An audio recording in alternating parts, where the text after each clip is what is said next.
Hare Krishna. Let's begin our session with prayers. Namo Om Vishnupadaya Krishna Preshtaya Bhutale Srimate Bhakti Vedanta Swamin Iti Namine Namaste Saraswate Deve Gauravani Pracharini Nirvishesha Shunyavadi Paschatya Deshatharini जय श्री कृष्ण चैतन्य प्रभु नित्यानंद श्री अद्वैत गदाधर श्रीवासादि गौर भक्तवृंद हरे कृष्णा कृष्ण कृष्ण हरे हरे हरे राम राम राम हरे हरे। श्री श्री राधा वृंदावन चंद्र की जय। श्री श्री गौर पिता की जय। जगत गुरु श्री प्रभुपाद की जय। हरे कृष्ण। श्रीमद् भगवद गीता की जय। So welcome to all of you for what is considered as the beginning of the 16th chapter. 16वें अध्याय को प्रारंभ करने वाले हैं आज हम। And like always, before the beginning of every chapter, we will do an overview of that particular chapter for one class, and then we begin the shlokas of that chapter. तो जैसे कि हर बार हम करते हैं, कोई भी अध्याय प्रारंभ करने से पहले हम पहले उस अध्याय का एक छोटा सा अवलोकन करेंगे, एक एक एपिसोड। फिर तत्पश्चात अगले एपिसोड से हम 16वां अध्याय का श्लोका का जो अध्ययन है हम प्रारंभ करेंगे। So the 16th chapter of Bhagavad Gita is known by the name the divine and demonic natures, दैवी प्रवृत्ति और राक्षसी या आसुरी प्रवृत्ति, जो the tendencies of people who have divine qualities and the tendencies of people who have demonic qualities. So you see the qualities, गुण, दैवी गुण और आसुरी गुण, उसके बारे में कृष्णा ने इस अध्याय में वर्णन किया। So Krishna has described these qualities in this chapter. He has enlisted 26 divine qualities and 6 demonic qualities. Very specific. तो उन्होंने 26 दैवी गुण का वर्णन किया है इस अध्याय में और 6 आसुरी गुण का वर्णन उन्होंने किया है इस अध्याय। So that's why Bhagavad Gita is a treatise, a theistic treatise which covers all the aspects that are required for us to understand and lead a life of Krishna consciousness, which is our constitutional position. तो भगवद गीता एक वैज्ञानिक एक कृति है, ना बल्कि केवल एक religious sentiment वाला एक ग्रंथ है। और यहाँ पे मानव को कृष्ण भावनामृत में कैसे जिए, कैसे वो आगे बढ़े, इसके लिए कृष्ण ने हम सबको उपहार जैसे उन्होंने बहुत सारे विषयों के बारे में वर्णन किया है। और Krishna has given us instructions, and Arjuna, playing the role of an ignorant person, has asked questions on behalf of all of us. तो अर्जुन योग माया के संकल्प से तो इस वक्त वो एक अज्ञानी का पात्र निभा रहा है। Krishna is his best friend, स्वयं भगवान उसका सबसे अच्छा मित्र है। फिर भी how can best friend of Krishna be ignorant?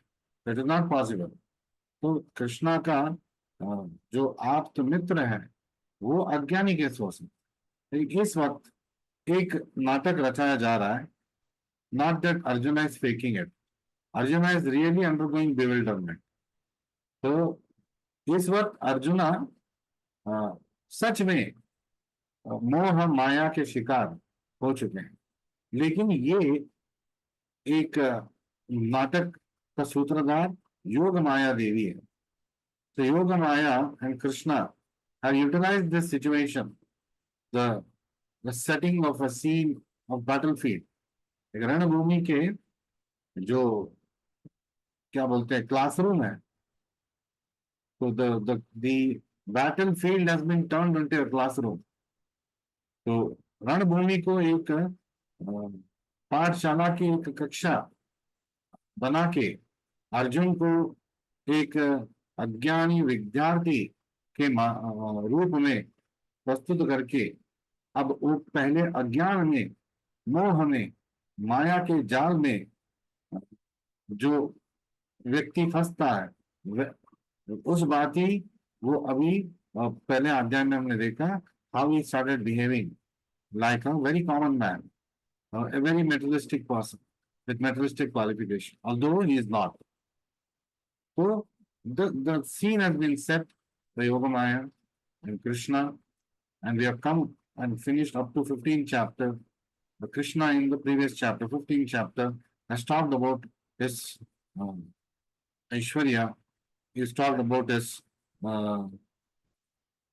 the qualities, and he has specifically the acharyas are named the chapter as the Purushottama Yoga, so the yoga of the supreme person, and the essence of the the subject matter of 15 chapter, 15वें अध्याय का जो विषय वस्तु था वो वेदांत सूत्र का संक्षिप्त वर्णन था। All the 555 वेदांत सूत्रास का निचोड़, the summary of it was 15th chapter। हमने 15वें अध्याय पढ़ते हुए 20 श्लोका हमने सारे 555 वैदिक सूत्रों, वेदांत सूत्र हमने समझ लिए। That's why the specific standard of Bhagavad Gita कल हमने कृष्णा लाइव सेशन में सुना पहले ही अध्याय में, और मेरे पहले भगवद गीता सेशन में भी I have talked about the specific standard of Bhagavad Gita, the same thing. What is that specific standard? जो सारे ग्रंथ में आपको विषय मिलेंगे वो सारा विषय वस्तु आपको भगवद गीता में मिलेगा। Whatever subject matter of knowledge that you can acquire from any literature in this world, not necessarily spiritual literature, from any literature, the summary of it, essence of it, we can learn in Bhagavad Gita. And not only that, the Bhagavad Gita, although it has 700 shlokas only, केवल 700 श्लोक, so limited number of shlokas में unlimited knowledge है। Something which is limited is the fountainhead of knowledge which is unlimited। ये कैसे संभव है? संभव है कहा, क्योंकि वहां पे अचिंत्य स्वरूप कृष्ण भगवान के मुख श्री से उच्चारण किया गया है। So it has come from the nectarian words that has flowed from the lotus mouth of the Lord himself. And the Lord's ways are achintya. So it is inconceivable. So what is apparently limited, from that there is fountainhead of unlimited knowledge। जो ज्ञान 700 श्लोका का हम क्या बोलते हैं गिने चुने श्लोक हैं, उसमें से सारे वेदांत सूत्र का निचोड़, सारे वेद ग्रंथ का सार हमारे सामने कृष्णा प्रस्तुत कर रहे हैं। And that only Krishna can. This is the transcendental nature of Bhagavad Gita. So how great it is, the specific standard is so great Bhagavad Gita का, कि जो बाकी ग्रंथों में नहीं मिलेगा, इंक्लूडिंग वैदिक लिटरेचर्स, जो whatever you cannot get in any other literature, including the Vedic literatures, वो आपको भगवत गीता में मिलेगा. That knowledge you will get in Bhagavad Gita. वो ज्ञान आपको भगवत गीता में मिलेगा. This is the greatness of Bhagavad Gita. That it has all the knowledge, the essence of all the knowledge that you can find anywhere, yet it also has that knowledge which cannot be found anywhere. This is the specific standard. ये स्तर है भगवत गीता का. It's not an ordinary treatise. It's the perfect theistic science. Theistic science. जो विज्ञान भगवान की तरफ हमको लेके जाएगा और भगवान के बारे में हमें समझाएगा, खुद भगवान समझा रहे हैं. That knowledge which is of spiritual nature, which takes us closer to the Lord, which makes us understand about God, and which is spoken by God Himself. This is Bhagavad Gita. So now you can see 16वें अध्याय में क्या discussion हो रहा है. दैवी गुण क्या है, आसुरी गुण क्या है, 16 दैवी 26 दैवी गुण क्या है और 6 आसुरी गुण क्या है. और very systematically a person can understand when somebody is exhibiting the demonic tendency or the divine quality, just by understanding the concepts of what is being told, the theme of the different characteristic features, जो गुण के बारे में कृष्ण बात कर रहे हैं. So we are entering now, and this section of Bhagavad Gita, chapter 13 to chapter 18, is called the section of Jnana Yoga. Krishna is going on imparting further Jnana. And in the first 6 chapters, he talked about the components of Karma Yoga, how somebody can work and attain Krishna. In the next 6 chapters, 7 to 12, he's talking about the very essence of Bhagavad Gita, the topmost yoga, Bhakti Yoga. The yoga which is infallible, the yoga that never fails. कर्म योगा में हम रास्ता भटक सकते हैं, ज्ञान योग में गोल गोल घूम सकते हैं.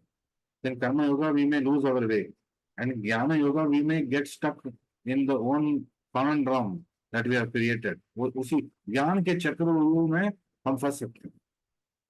So a person can become very learned scholar but is not a devotee, which defeats the very purpose of jnana.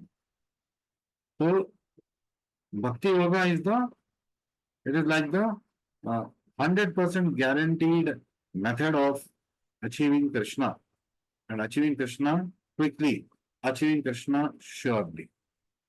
So fail-proof, fool-proof way of attaining the Supreme. That is talked about in the 8th chapter. Knowledge of the Absolute, 7th chapter. तो भगवत ज्ञान 7वें अध्याय में आ रहा है, और 8वें अध्याय में how to attain that supreme, उस भगवान को कैसे हम पा सकते हैं. फिर 9वें अध्याय में Raj Vidya, the king of all knowledge.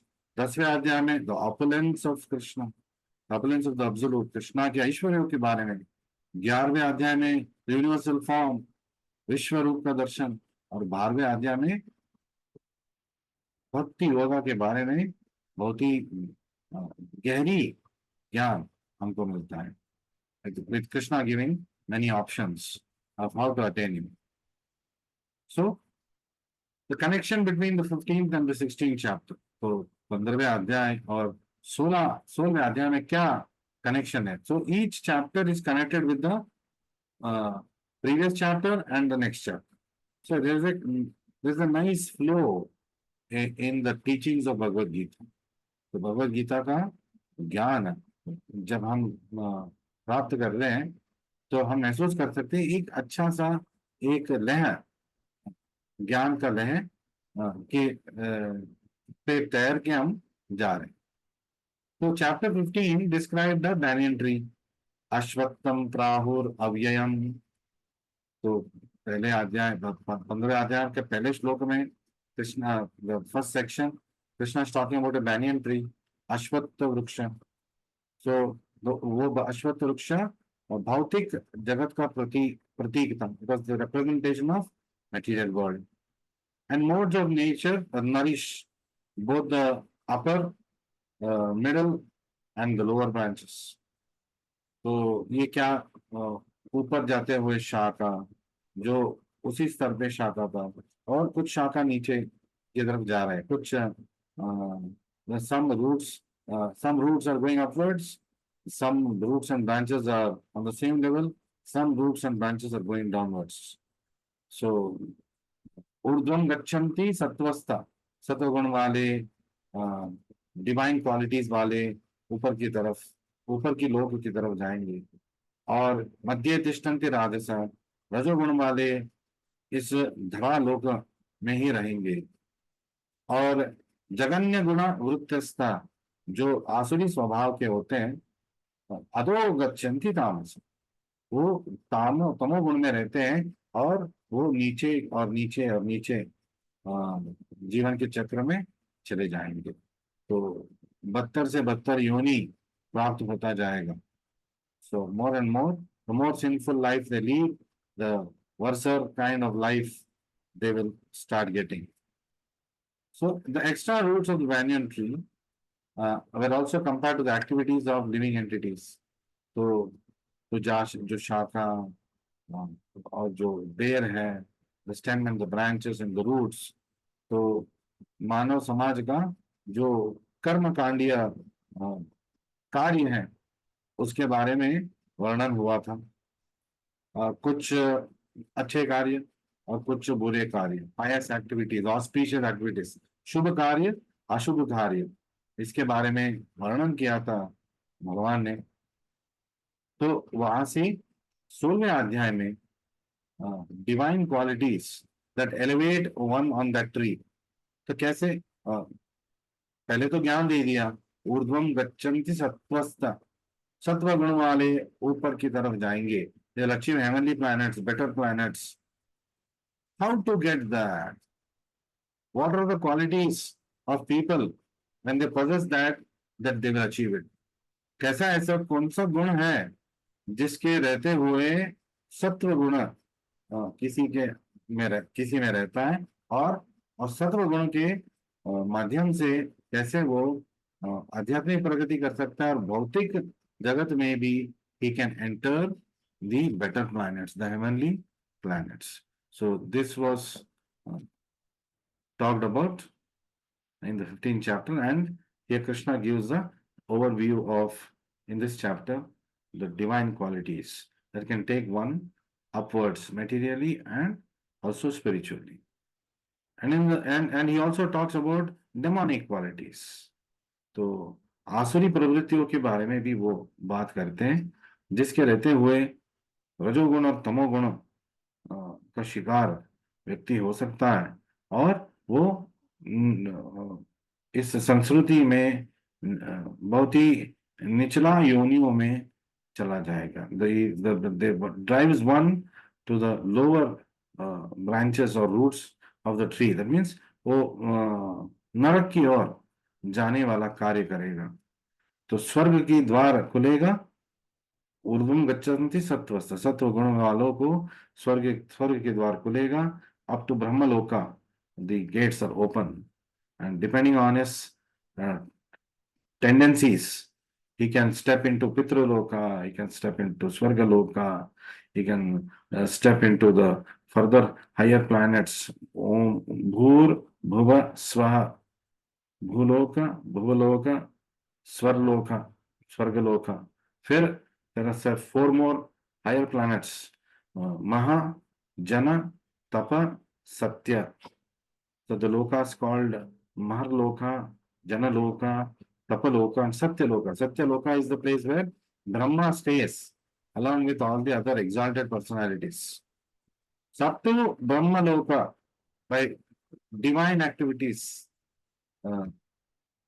he can achieve, but because they are all material activities, whatever he achieves, it will all be still in the material world. Brahmaloka is a part of material world. ब्रह्मलोक भी इस भौतिक जगत का ही हिस्सा है। इसलिए आब्रह्म भुवना लोक पुनरावर्तिन Arjun, because material elevation to Brahmaloka, and he remains in a material platform. He doesn't elevate himself to the Vaikuntha planets, even if he has achieved Brahmaloka. Brahmaloka प्राप्त होने के बावजूद आब्रह्म भुवनालोक पुनरावर्तिनो अर्जुन। तो ब्रह्म और जो बाकी सब हायर प्लैनेट से कहीं पे भी भौतिक प्रवृत्ति, भौतिक प्रगति करके अगर कोई जाएगा, अच्छे कार्य शुभ कार्य करके जाएगा, उसको फिर से मर्त्य लोक में आना पड़ेगा। So to escape out of this quagmire, तो ये जो जाल से अगर किसी को ऊपर जाना है तो उसको Krishna consciousness qualities, Krishna conscious qualities को एक्वायर करना चाहिए, it is beyond the divine qualities. Divine qualities is good, but beyond the divine qualities Brahmanical qualities, अच्छे गुण, what we are talking of is even higher than that. Krishna conscious qualities means Vaishnava qualities, and Vaishnava has all the qualities of a Brahmana. So, and he has something more, which is qualifying him to achieve the spiritual worlds, Vaikuntha Loka, Goloka. तो गोलोका वैकुंठ लोक प्राप्त करने के लिए तो दैवी गुण से भी आगे निकल के कृष्ण भावनामृत का जो भाव है वो उस हमें पाना है।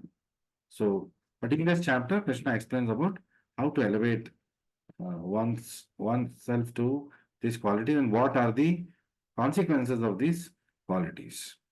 So ये 16वें अध्याय, इसमें as far as I know, just a minute, lost power here.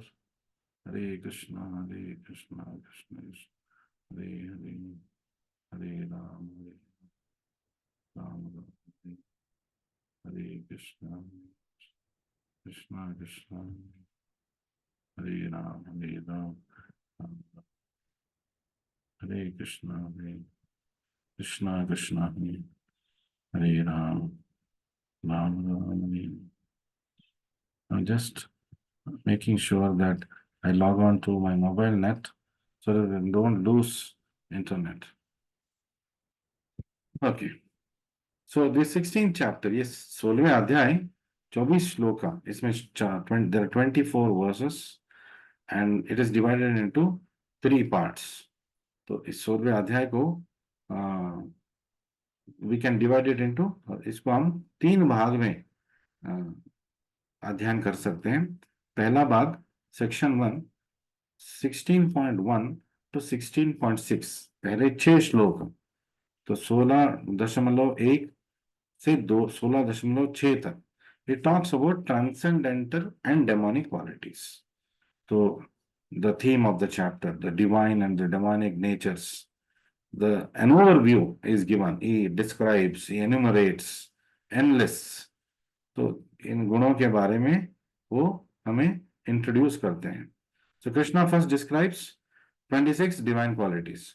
तो पहले 3-4 श्लोक में वो 26 दैवी गुण के बारे में enlist करते हैं। He enlists the 26 qualities and then he mentions the 6 demonic qualities, और 6 आसुरी प्रवृत्ति का गुण के बारे में वो हमें बताते हैं। He gives the headings. Then in the next 13 shlokas, shloka number 13-14 shlokas, shloka number 7, 16.7 to 16.20. So Hare Krishna, Krishna Krishna. So 16.7 to 16.20 talks about demonic nature. Completely he is describing about आसुरी प्रवृत्तियों के बारे में। तो 14 shlokas Krishna dedicates to completely describing the demonic nature and demonic tendencies. And Krishna here is wanting to assure Arjuna that he possesses divine and not demonic qualities. तो कृष्ण अर्जुन को याद दिलाते हैं, आप दैवी गुण संपन्न हो, आप मेरे मित्र हो, ये क्या आपको हो गया? What is this impotency that has crept in you? दूसरे अध्याय में कृष्णा जब गुरु का स्थान लेते हैं तो कृष्ण तो अर्जुन का खंडन करते हैं, अर्जुन के सोच विचार पे अफसोस व्यक्त करते हैं. सो ही chastises Arjuna, and he expresses his disgust regarding the way Arjuna is approaching the war now. So Krishna and Arjuna agrees in the second chapter itself. Karpanya dosho upahata swabhava. Karpanya dosha. I've been influenced by miserly qualities, lowly qualities, qualities that are unbecoming of me. मुझे पता है भगवान आप मुझसे ये अपेक्षा नहीं करते हैं, लेकिन अफसोस कार्पण्य दोषो पाहता स्वभाव. So unfortunately, I have been a victim of this lower way of thinking, and I'm not able to find a way out. So शिष्यस्ते हम शादी माम प्रपन्न. Therefore, I surrender to you. Until now, all the friendly talks happen. Now, I accept you as my guru. I want some serious advice from you. तब तक मित्र के बारे में हमने बात किया. अब मुझे गहरी ज्ञान चाहिए, because at this moment I'm bewildered. I'm not able to understand what to do and what not to do. The Shakespearean phrase, to do or not to do, to fight or not to fight. So that dilemma Arjuna is going through. And this is the nature of the material world. इस भौतिक जगत का ये एक what you can say is a default tendency कि there's always duality, good, bad, winter, summer, hot, cold, um, the knowledge, ignorance. So there's always duality in the material, in the spiritual world. There are no dualities. All good things only are there. There's happiness. There is knowledge. There is divinity. There are Vaishnava tendencies. So only good things are there. There are no the opposites, which is prevalent in the material world. Dvandva. So Krishna is telling Dvandva Moha Nirmukta. Once one becomes free of these dvandvas, these dualities, that means he has got out of material tendencies and he has acquired spiritual tendencies. Only that person can achieve me. Only that person can come to my Dhamma and do my service, is what Krishna says. And Krishna is telling, reminding Arjuna here at the beginning of the discussion of demonic natures, देखो अर्जुन, आप तो दैवी प्रवृत्ति वाले हो, आप में कोई राक्षसी आसुरी अवगुण नहीं है. You don't have. But for your knowledge, I want you to know what are these demonic qualities. So it describes the activities, the mentality, the qualities of those with demonic tendencies. आसुरी स्वभाव वाले, तो उनका क्या कार्य है, उनका सोच कैसा होता है और उनका गुण क्या है, उसके बारे में कृष्णा वर्णन करते हैं. And Krishna repeatedly casts these mischievous demons into demonic abominable species. कैसे कृष्णा बताते हैं कि by the law of nature, by the law of infallible justice, प्रकृति के नियमों के अनुसार कैसे ऐसे लोग बार बार आसुरी योनियों में ही अपना जन्म लेते हैं. They keep continuing to take birth in demonic worlds and in demonic families, and they continue to possess demonic qualities. And in the third section, which starts from shloka number 21 to the end 24, Krishna is talking about the choices and how one can escape this material net, which is bound to trap us, and how we can escape to the supreme destination. कैसे हम इस माया जाल के लोक से, इस भौतिक संस्कृति से कैसे हम पार होके तार के भगवान की कृपा से कैसे भगवत धाम हम वापस जा सकते हैं, इसके बारे में इस 4-5 श्लोक में, 4 श्लोक में कृष्णा ने वर्णन किया है. सो व्हाट इट कंटेन्स, तो इन 4 श्लोक में हम पहले पढ़ेंगे. There are, like how there are gateways to heaven, there are gateways to hell. तो गुण है, 6 गुण है और 3 द्वार हैं. तो नरक का 3 द्वार है। कौन सा 3 द्वार है? Lust, anger, greed. So Krishna describes this in the last the end of the chapter. इस अध्याय के अंत में इन 3 द्वारों के बारे में वो बात करते हैं। तो 3 द्वार क्या है? लस्ट, काम वासना, एंगर, गुस्सा, ग्रीड, लोभ। तो क्रोध, एंगर, गुस्सा, और better word is krodha. Krodha is a unwanted anger, excessive anger, disproportionate anger, an anger that mainly arises out of material frustrations. That is krodha.